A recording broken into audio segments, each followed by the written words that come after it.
بی بلاد. آقا بگی کارو بگی داداش، کارو بگی. اینو نگاه کن، لورد اف د درینکس.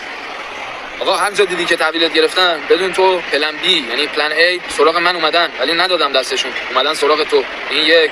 دو اینکه این کی که میگی کی مشخصه که موزیکای منو قرقره میکنید ولی من به غیر از خودم و بچهای بلاد موزیک فارسی اصلا گوش نمیکنم حاجی.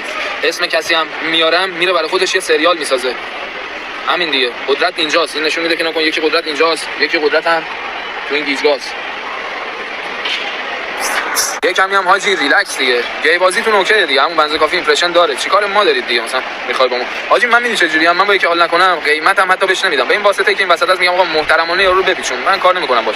حالا اینکه ما کار نکردیم با تو بهت قیمت ندادیم میری با یکی دیگه ما رو دیس میکنی، اینم باز اینم رسم خزوخیلاسی حاجی، رسم چاقالاست. ولی همینجوری حاجی موزیکا رو حفظ بکنید، همینجوری قوی هر چی که من تو ترک میگم و مو به مو حفظ بکنید. شاید یه روزی ازتون امتحان گرفتم، میگید چی میگم؟